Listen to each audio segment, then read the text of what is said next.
Is that it? Did we get it? Hey folks, welcome back to the Portable Gamer, and welcome back to Farming Simulator 2017, Upton Farm. So, first question, before we do or say anything else, does this look any different? Can you see any difference here? I've got Reshade and Sweet FX installed. I think. Maybe I do. I don't know. I think I do. The problem is there are key commands in Reshade and Sweet FX, and there are key commands in Farming Simulator. They overlap. So when I try to bring up my Sweet FX menu, all I get is my FPS counter. So I don't know. I think it looks a little different. I can't really tell. The struggle has been real this morning. And you know, I find myself, how are we doing on head tracking? That's the other thing. We're trying to get head tracking all set up. See, I find myself saying things like the struggle is real. And then I feel bad because I know there are people all around the world who are really struggling, like their struggle is real. I joke about my struggle being real, but it's sort of not, right? The struggle is not real, but for other people it is, and so I feel bad that I'm, it's terrible, my car's a Toyota, I can't go on, I can't live another day, that sort of thing. My car's actually not a Toyota. Not that there's anything wrong with that. But, you know what I'm saying. So I have been struggling this morning to get Reshade and Sweet FX running. And if you're not familiar with it, it's another one of these apps, man. We do this to ourselves. Or at least I do. Maybe, yeah. But yeah, what do you mean we do this to ourselves? No, I do this to myself. And it's fun in a really sick, kind of self-abusive way. It is fun to try to make these things work, and one of my favorite parts about modding and some of the other chicanery that we get into with video games and apps and that sort of thing is a lot of it is in like German and Russian, and you find a YouTube video of somebody like, oh, this is how you reconfigure the I don't know, the thing, this is how you make the thing work. And of course when you go to the video, it's in German or Dutch or Russian, and a lot of it you can figure out because they're moving around a screen as they're doing it. But at the same time, it's like, oh man, what's he doing? I can't make any sense of that. So I don't know. These are the things that we do, and I know it's not just me.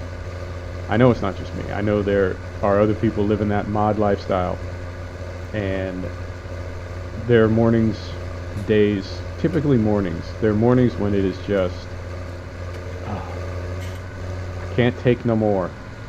But I really do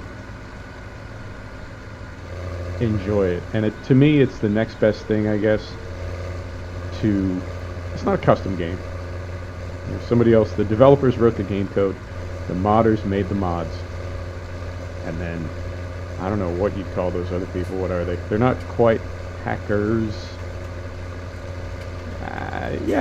Because hacker means something different than it did when I was a kid. When I was a kid, a hacker was like always black hat. There was no, right? But now, like, your mom can send you a WhatsApp message like, oh, I hacked the blender, I can make margaritas again, that sort of thing. So it's not, hacker doesn't mean what it used to. So yeah, we'll call them hackers. Life hacks.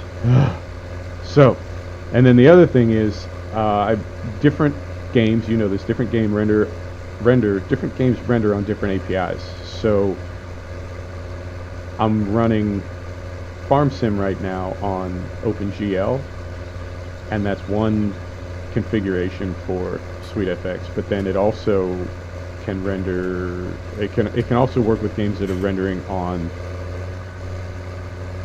DX, like Euro Truck. So I have to go through log files for all my games and see what games are rendering on what APIs. I'm just going to do that last little row manually.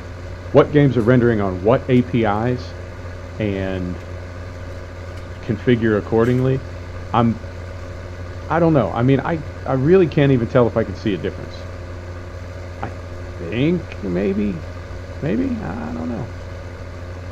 And the way that Reshade in SweetFX works, at least in my installation, after you get it all fired up, it says, so, hey gangster, you want me to download a bunch of presets? And I'm like, yes I do. You go ahead and download those. And it does, right? Good to go. And there's like 60 of them, and they're all selected. And I think, well, I definitely don't want to select all 60 of them, because I can see presets like night vision and like old time sepia tone movie. No, I think I'm going to hold off on that. Get in, there you go. So I only selected some of them, but then the problem becomes I can't open the menu. I can't open the SweetFX menu to see which of the settings that I selected are even running. So I literally don't know if the program is running. I think it is, and I say that because, where'd it go? The sun looks different, doesn't it? Does it not? But I don't know, because I mean, how often do we just look at the sun when we're gaming? Right? Burned Retina Simulator 2017. Man. So anyway, hey folks, we are going to finish rowing up this grass, and then I think maybe, I say this every time and then it never happens, I think maybe this is going to be a short episode, and we'll just row up a little grass. Missed it. We'll row up a little grass and call it good, because the only other thing we can do is some housekeeping on the other side of the map, but I really don't feel like running across the map, and the only other way would be, there it is. Fantastic. So select this guy, turn him on,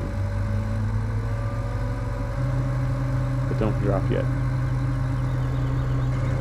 No. Go forward. Onward.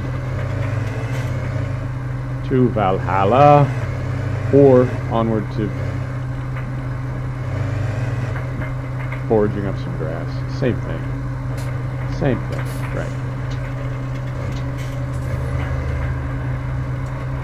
So what else is going on?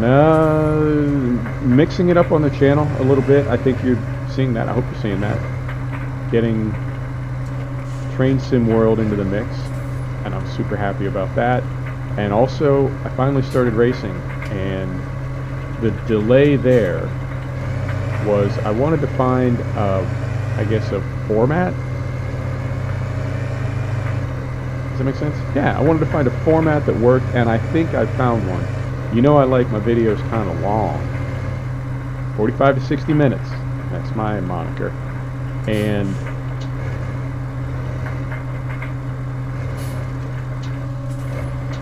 And I was trying to figure out a way to keep a race interesting for 45 to 60 minutes.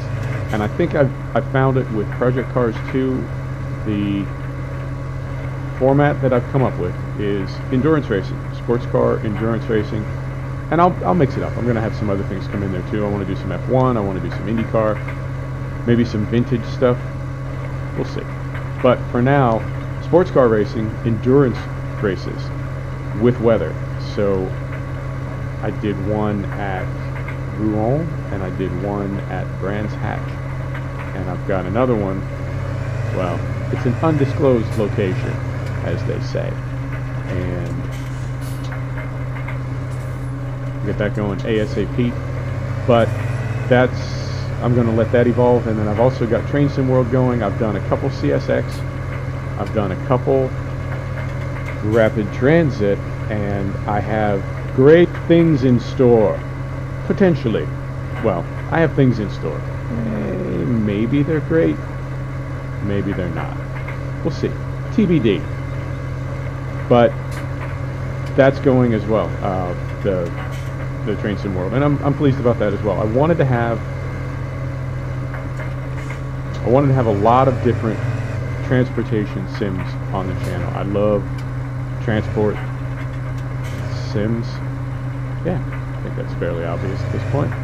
But I wanted to have those going. Obviously, we started with Farm Sim and Euro Truck, American Truck Simulator. I don't know, man. I think that's a dry hole. I just don't think it's ever really going to be interesting, and I don't know why, because it's like 99% identical to Euro Truck. I don't know what the difference is that makes ATS just not work, but it doesn't work. Somehow for videos it doesn't. So that's that. So we have Farm Sim, Farming Simulator 2017. I can't just keep saying Farm Sim because now we also have Pure Farming.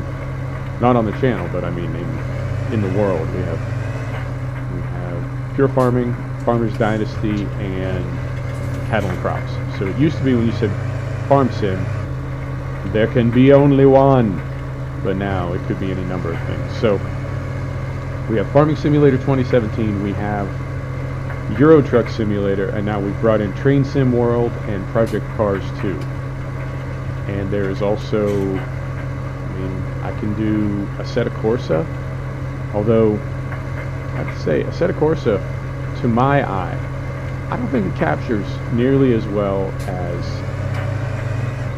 Project Cars. And it could be that I've just spent so much more time in Project Cars that I have the settings dialed a little differently, a little better. And as a result, it looks better, which makes me like it more, which makes me think it works better. But it could be, that could be completely subjective. It could just be that I like it. And that makes me think it's better. Who knows? I'm going to get to the end of this row. Oh, it's going to be so close.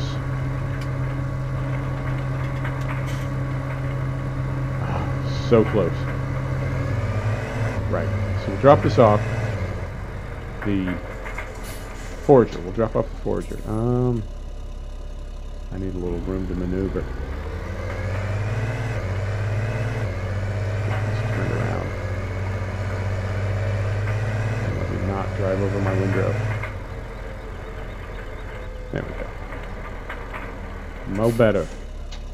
So we drop that.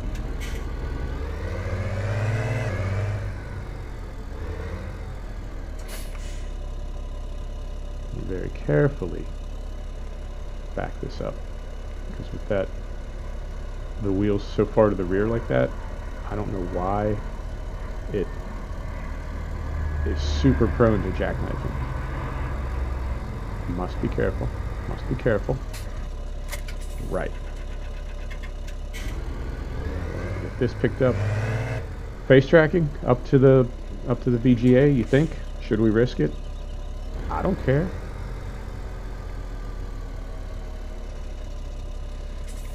I'm a gambler, baby. I'll risk it. Ready? Here we go.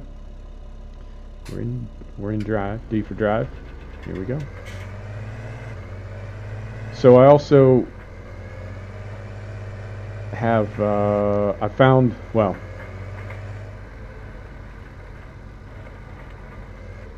so I mentioned this in another video. In my capture software, whether it's OBS or Shadowplay right now,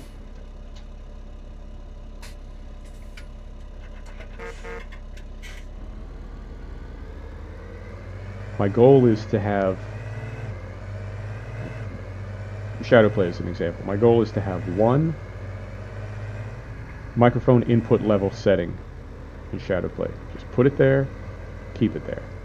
And then every time I fire up a sim, I will adjust my microphone audio input level from there using the volume in the sim.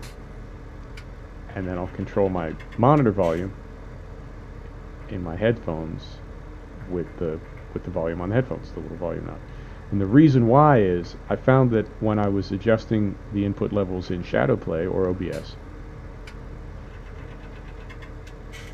so we'll start with FarmSim as an example. So I would tweak my volume, my microphone volume levels in OBS, make a video, FarmSim video, and then when I fired up Eurotruck, the volume levels would be off, so I would adjust them again in OBS. And then when I went back to FarmSim, I needed to adjust them back, and I've tried writing them down and everything, and then it occurred to me, son, why don't you just leave it set in OBS and then find settings in the sims that you capture, and ideally once everything finds its sweet spot, its stasis, then you won't have to adjust anything every time you fire it up other than your headphone volume, which you do independently of both the sim and OBS. Makes sense? Makes perfect sense. It's a logical masterpiece. Well, the same thing applies to face tracking. Now the difference is I can have curve macros in the face tracking app that I'm using. So basically I can build a set of curves and call it, as an example, FarmSim, and then save it. And every time I'm going to record FarmSim or play FarmSim, I can just load that set of curves. But then over and above that, here's where we miss our entrance. It's not there. It's there. Yeah, don't hit that tree. Did we? Oh, that's twice now. That's twice times in a row. We've done it just smooth like that. It's like prom night smooth. So there are also camera settings in all these sims, right? That regardless of the speed or the sensitivity in your curves in your face tracking app, there are also camera sensitivity settings in this case in FarmSim. So I can't just set the curves in my face tracking app and call it good. I also have to tweak the camera sensitivities in all of the sims that I'll be using face tracking for, because they're all different. And in this case, there's one camera sensitivity whether you're using a thumbstick or your face for controlling the camera. So in other words, the camera sensitivity is the same whether we are outside the cab, third person as we are right now, where we have to control it with the thumbstick, or whether we're inside, where once it's turned on, the only way you can control the camera is with the thumbstick. Both those camera sensitivities are one value. Right? See what I'm saying? We can't have it too turned down, or when we try to control it with the thumbstick, it takes forever to pivot the camera. And that's no good. Nobody wants to see that. Alright. Okay. Hop back inside. And head back to the field. I think what I'll do... How are we doing on time? This is... We said shorter video, but not... This is too short. Not too short. Not that guy. We'll see. We'll see. I didn't sleep well last night. I'm all goofy. I mean, I'm goofy even when I do get a good night's sleep, but I'm goofier when I have not. I don't know. You seeing any difference with SweetFX? Reshade? I don't know if I am or not. And I have a habit of doing that. I do my little courtesy toot toot to let anybody passing by on the highway know there's somebody pulling out, but I do it after I've pulled out. So it's like I want to be thoughtful, but I don't know, man. This is... As narrow as these roads are, I'm sort of glad there's no traffic, but at the same time, when I'm on Upton, I get that I Am Legend kind of feel. Like it's just me and my dog, and we're the last living creatures on Earth. You never have to worry about traffic when you're the last person on Earth. Although, we do have those sheep, which is nice. Right, speaking of sheep, we're going to have to feed those gangsters. Now, we're going to be mowing grass all summer. So at any given moment, we should have some grass that we can feed them. And in a pinch, we can just grab the mower and go to their own meadow and mow a little bit. We don't even need to take forager over. We can just scoop it up with a front loader rake, like a buck rake, a scoop. You know what I'm saying. So in a pinch, we can just go mow a few rows in their pasture and throw it in the trough. But they're going to need fed. We'll be mowing grass all summer. We'll have access to grass anytime. Right? Come on. Downshift, son. I know. There we go. Okay. Oh, fighting it right now. So we'll have grass. Our sheep are not going to starve. I'm not worried about that. I am worried about this fall when we no longer have grass. So we have a couple options. At the moment, we have, I believe, a 200,000 pound loan out. And we've got probably, I mean, in the best of all possible worlds, we have 200,000 pounds of crops drilled right now, and we'll harvest 200,000 pounds. Now, we don't need to use every penny that we get from harvest to pay back 100% of our loan. We just need to stay out in front of the interest. But what I'm saying is I don't want to borrow a whole lot more money. I don't mind leveraging debt, but I don't want to live in debt. So I don't want to borrow a whole lot more money. Let's get the one row. Right. And I don't necessarily want to buy a tedder.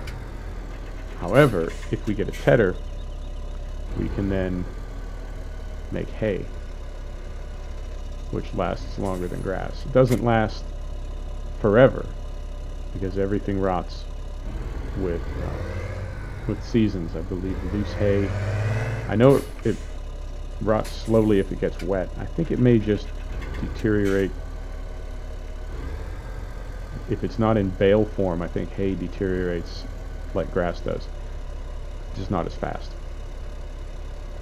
So we could get a tedder and make hay. There's something else we can do, is we can buy bales, right? You know, if we buy bales, there's several advantages to that. One is it's already baled, so we don't need to buy a tedder or a baler. We don't need to buy them or rent them. And then the other thing is,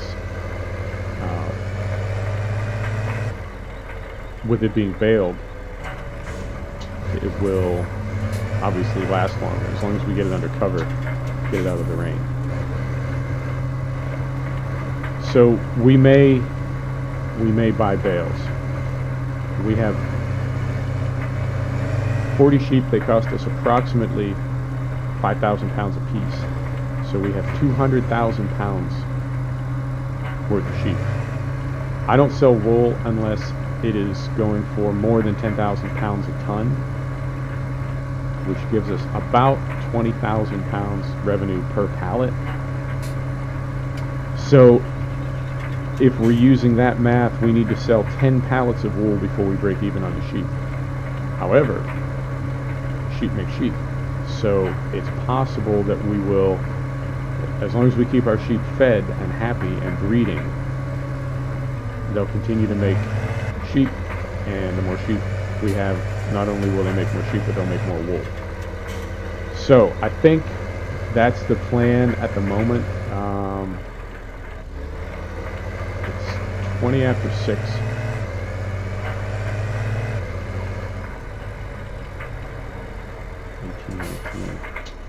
Right. Do a thing here. This field, I know there's a couple places. There are a couple places on this field that we did not get with the mower, so I want to get those. And there's also this small sort of nameless field right here, nameless, numberless. So yeah, we'll do that. We'll get the clamped. I think we have, what, 120,000 liters in there? Current pricing, that is what? About 44,000 pounds of revenue for the biogas. Okay, so we should be okay. Between the harvest coming up, the wool, and what we're going to put into the clamp, we should be okay money-wise. And we have no problem paying the interest on our loan, although as I just looked, I see we have 634 pounds in our checking account. So we'll borrow 10,000 pounds. Right. Folks, thank you so much for stopping by to check out The Portable Gamer. Thanks for joining us for another episode of Farming Simulator 2017. We'll see you soon. Take care now.